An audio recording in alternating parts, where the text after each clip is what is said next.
We are Pro Cannabis Media.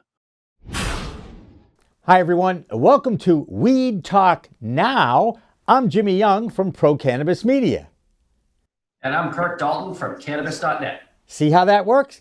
Curt and I are regulars doing a monthly live stream that we call Weed Talk Live with Curt and Jimmy. And now we're recording it, and we're going to try and do 3 of these every week. See, Curt, I managed to date it and say exactly what we're going to be doing every week. And hopefully we'll be able to have new content out talking about this crazy wide world view of weed that's out there. Everything's changing in cannabis. Now, the reason why we're doing this like this is social distancing. I think we all recognize that we are in unprecedented time in our history, all of us battling and changing our daily lifestyles in order to avoid getting the COVID-19, the coronavirus that is wreaking havoc, not just here in the United States, but all over the world.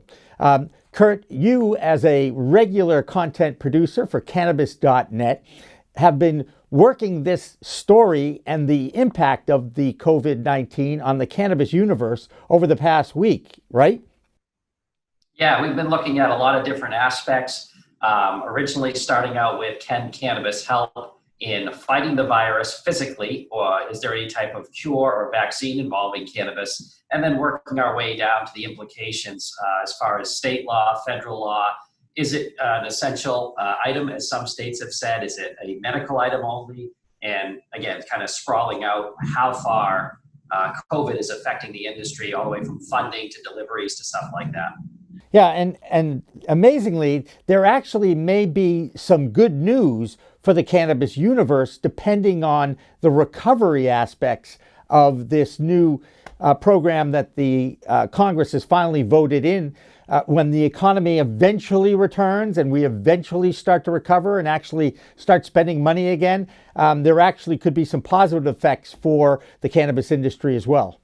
Yeah, we mentioned in an article that the obvious answer is, does COVID-19 help or hurt cannabis legalization? Well, the knee-jerk reaction or the blink reaction is, well, it hurts it, because anything that is a non-essential saving life piece of legislature or for the economy is going to get pushed back. Doesn't matter what you are. Cannabis is just going to get thrown in the truckload of things we'll work on later. We have a big problem.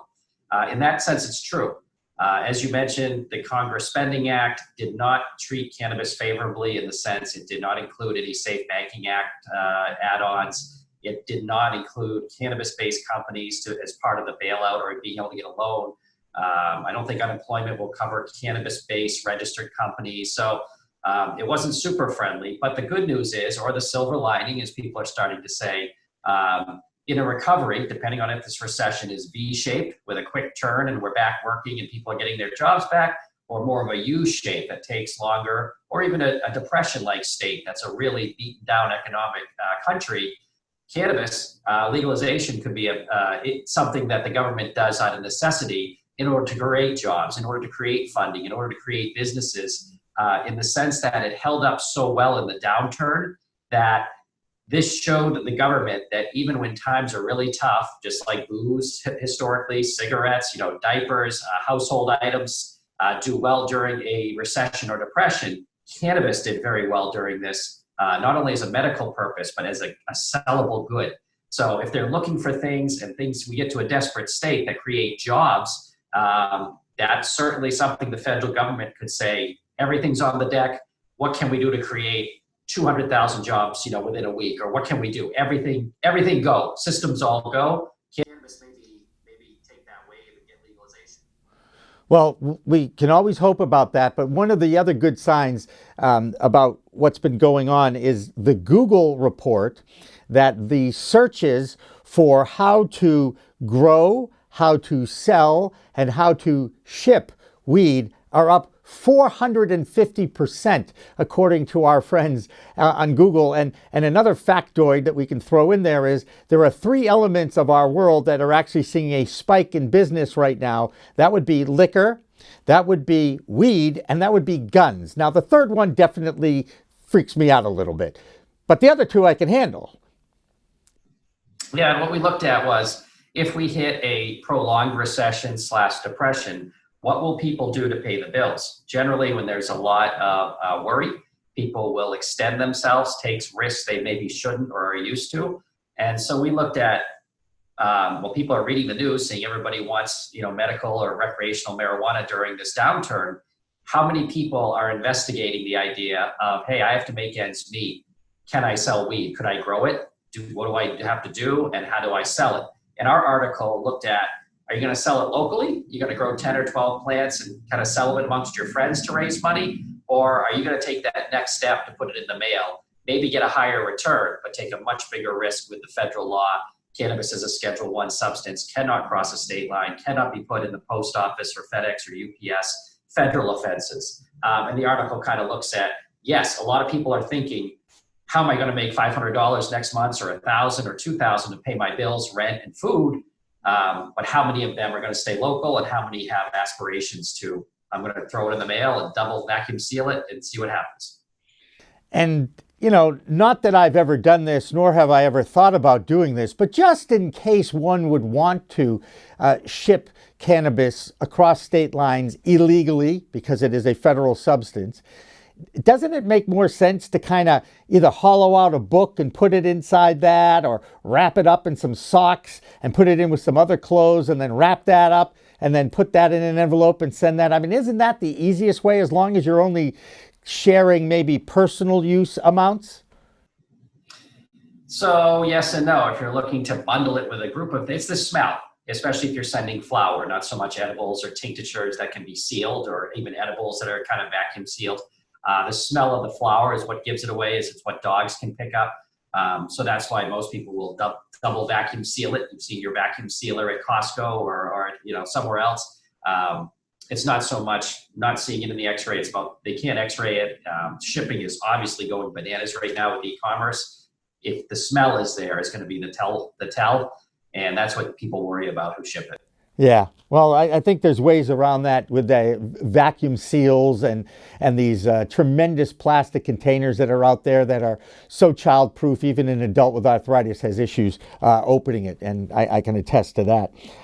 I do want to talk a little bit about the fact that there are now 250,000 people employed in the cannabis industry nationwide. There are projections to go to 1 million employed, and based on the unemployment figures that exploded over the last 48 hours because of this pandemic, that's another reason why the legislature may actually say, you know what, we got to deal with this. This is a great way for us to spur the economy and also create jobs. That's an opportunity, isn't it? Yeah, certainly at that point, if you're seeing 20 to 30 million Americans on unemployment, or unemployment hits the high teens, early 20%, stuff we haven't seen since the Great Depression. And it's a no-lose for politicians. You have voter support above 50% on the Republican side. You have massive Democratic support. You can put they're going to put a federal sales tax on it. I know people hate to hear that. Of course they are. So it's a way to appease the voters, give people relief from anxiety and stress of their lives, make money, create, let's say another 800,000 jobs. And you forget too, if you're going to legalize it, you bring in that $1 billion of funding from, quote, real companies and real providers that want to get in this industry to build out infrastructure, build out shipping. That would create even more jobs, accountants, buildings, construction, all the way down the line. So absolutely. And that's, I hate to say it, if you're really looking at this as a shot for cannabis, you have to root for a long, painful recession, depression to get it done. Because if it's a quick V, if we're up and running here in 90 days and everyone's getting jobs back and we just all kind of wipe our brow, cannabis is going to be pushed to the back again for another 3 or 4 years. Yeah, it was in the back for 80 years, and now at least we are talking about it. And I always pinch myself when that happens. I just cannot believe that it's 2020 and we have legal cannabis in Massachusetts, our home state, and we're talking about it as a regular item, a regular business item, and now perhaps it will impact the new economy when we finally get back to actually having an economy again. Let's talk about the essentials. California immediately said that cannabis consumption and adult use recreational sales would continue, that it's an essential part of the California economy. And Massachusetts Governor Charlie Baker decided to say, no, it's not for adult use, but we will definitely make it available for our medical card holders. And speaking as one who has one, I still have access to my medical dispensaries to get my medicine. But why in the world is everything difficult in Massachusetts? Why are they always looking to make it into a necessary evil weed and always looking to give people like Kobe Evans, who just opened up the first adult use dispensary in Boston at Pure Oasis, and he just wrote a letter to the governor pleading with him to allow them to continue to have business. I just feel so bad for those people. Yeah, I mean, Governor Baker, to answer your question, has just never been a fan of legalized cannabis. And, we kind of led a discussion in one of our articles and then on to LinkedIn where, is this an anti-pot Baker move to say you can have medical but not rec? Well, maybe not. I mean, if those aren't from people that aren't familiar, Massachusetts probably has 200-person lines all day long at the, 11 or 12 rec dispensaries open. We just don't have enough open. And I think what the governor is fearful of is the social distancing, people standing wrapped around a building 6 inches apart, as well as in the dispensary. The secondary thing you have to worry about is supply here in Massachusetts. Because he has dragged his feet, we don't have a lot of supply, and because it can't come over a state line, he wants to protect the medical users first, and then the rec people can kind of get what's left maybe. Now, people who don't like that answer are going to say, well, it's his fault. He dragged his feet. He didn't get this industry up. That is also correct. But we're in the point of a deadly virus that is, killing people. That's a discussion for another day. And yes, he should own that. I should have, if he had 100 rec dispensaries open, we might not be in this price. But right now we can't get into the, well, you did this, so you should correct it by opening rec dispensaries with 200-person lines all day. You just can't do that with a virus. I get that, but I mean, why not allow the people who do want it for adult use and recreational purposes to make appointments to pick up their orders at a specific time? People are pretty good about doing things like that now. They're adapting how they get their groceries. They're adapting when they get their groceries. And the same thing can be said for adult use cannabis. To me, to make a unilateral decision and say, okay, we're shutting down the adult use recreation. I mean, isn't it against the law in Massachusetts? I mean, this is one of the things that I love about lawyers. I mean, they wrote this law, it's out there, and already the governor's saying, well, maybe not in this public emergency. We're going to change the law to fit his needs. It's Baker's needs. It's not the people people want this thing. They voted it in 4 years ago, and again, it took 4 years for them to get a Boston dispensary open, and now you say, okay, you can't be open anymore. I don't understand why a compromise wasn't made. And I think Kobe Evans' letter that he wrote that is now posted on LinkedIn, the owner of Pure Oasis, cuts right to the chase. He says, look, we'll social distance. We'll make this available for delivery only. We'll make this available for pickup only. There are so many different ways. Pizza shops are adapting to this. Why the hell can't adult use recreational dispensaries and let the government let them do it? It pisses me off, Curt. They could. I mean, you can make it say, look, no one can be inside of an adult rec dispensary. Everything must be ordered online or delivered. So now you're looking at Leafly pickup and Weed Maps pickup, which is, integrated with MJ Freeway. So they could do it. Then it becomes a supply issue, right? Is there enough to meet the supply of rec? Let's say if all 67 or 57, all total dispensaries were given a waiver. Again, you hit on it. State of emergency. Governor Baker also closed every coffee shop, restaurant, and non-essential business. I don't know if that's legal, but if you own a franchise or you rely on people coming in and they can't come in anymore, you're in dire straits. And so we'll have to see how that plays out. I just wonder at that point if they had gone to call it ahead, kind of like the curbside delivery, basically. Right. If there's enough parking and enough supply in Massachusetts to keep the medical people from running out. And I ordered an Anthony's pizza and they brought it out to my car. They with gloves on and all that. I didn't see a mask, but I did see gloves, and that was fine by me. What effect is this whole new world of how we're dealing with this going to affect the illicit market? I don't like to call it by that color name, but the illicit market, the market that is still thriving in an adult use legal state. Well, obviously, just the basic economics of when you cut off the rec supply that's being tested and the legal supply, demand is still there. They're going to go get their moonshine, as they would say back in Prohibition.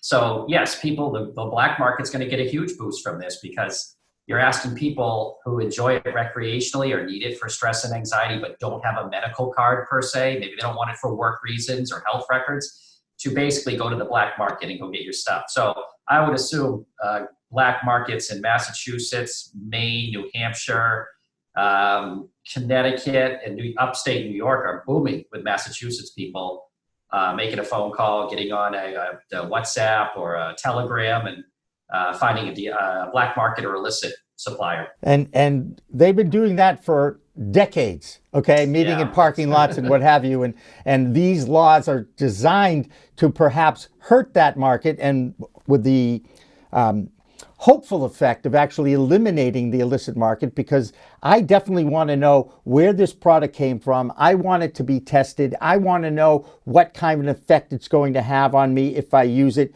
So again, it's a whole new world, man.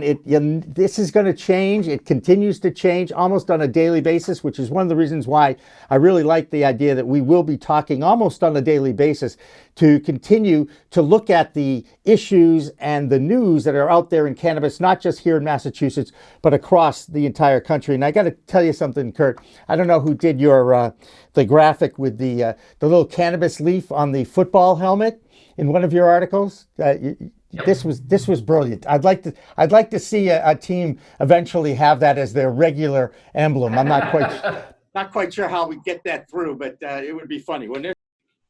The Emerald Triangle OG cushions. Here they come, coming out. That's it. That is it. And Lord knows the XFL would do anything just to get ratings. Oh, totally. Yeah. You do remember the XFL. It did exist for about, what, 3 or 4 weeks? And they do have, I think, 4 or 5 players getting ready to be signed or drafted for the NFL here in the draft. So good for them. That's another thing Curt and I do have in common, is that we are both sports fans. And I got to tell you, we're also Celtics fans specifically. I am definitely going through withdrawal, but I will tell you that I know for a fact that our local NBC Sports Boston channel will be airing Game 6 of the 2008 NBA Finals between the Boston Celtics and the LA Lakers at the Garden that night. And that is by far the greatest sporting event that I've ever attended live, because it was my team winning the game, winning the championship on their home court. And it was a tremendous celebration, and we had a lot of fun, and I will never forget that memory, and I hope to relive it through the instant replay world and file tape, as we used to say. So I'm looking forward to that. And you know that's on tonight at 8 o'clock. Yeah, if you remember too, I was at that game as well. That was a rout. I think the Celtics were up by like 30 in the second, and maybe kept it at 30 in the third quarter. Yep. It was kind of a foregone conclusion the last 20 minutes of the game that the Celtics were going to win the title at home that night. And funny story that I ended up sitting a row behind Matt Castle and Wes Welker, where I was sitting. Just and one of the funniest stories was guy goes, "Hey," he looked at Matt Castle and goes, "You're the guy from the Patriots." And the guy goes, "Yeah," he kind of like, "Okay." He goes, "Not the Tom Brady, but his backup." He didn't know his name. It was great. Hey, they used to say... Matt Castle took it well, too, and he got a big contract a year or 2 later, so he did all right. All right, and I think the best job in the NFL is the backup quarterback anyway, right? I mean, that's what they say. Carry around a clipboard all the time.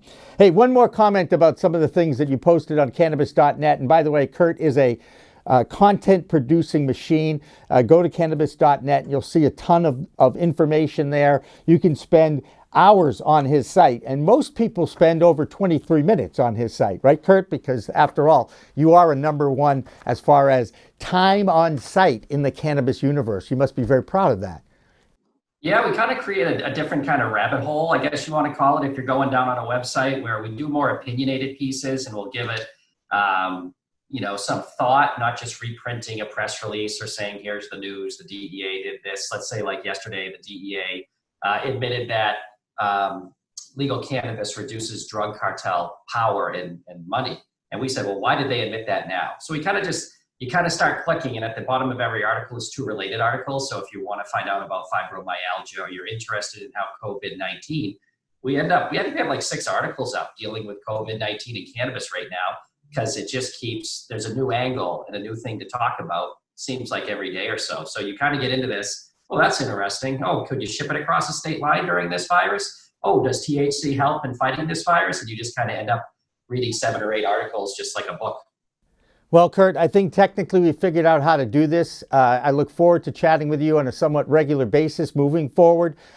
We definitely want to give a shameless plug here to our next live chit chat. We talk live with Curt and Jimmy on Thursday, April 16th. And we have a very special guest scheduled for that. He's the CEO of Curaleaf. His name is Joe Lusardi.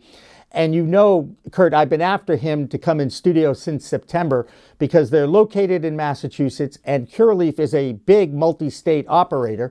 And needless to say, their recreational operation in Provincetown got shut down as well. So everyone has something to say about it. And I know you're looking forward to having Joe. If not in studio, we'll be talking to him perhaps even like this. Yeah, Joe's a great guy, and they just had some good earnings, even with kind of not counting what's been happening the last few weeks. So I'm sure he'll have a lot to say. And both you and I were out at one of his places in Nevada a few months ago and got to see him there. So it'll be great to catch up and see what Curaleaf's doing during this pandemic. Right. And difficult time. So we appreciate you tuning in, checking us out. We will have more of Weed Talk Now with Curt and Jimmy. So for now, for Curt Dalton, I'm Jimmy Young from Pro Cannabis Media. Remember, it's a whole new world of weed out there, and we'll talk to you again on Weed Talk Now. We are Pro Cannabis Media.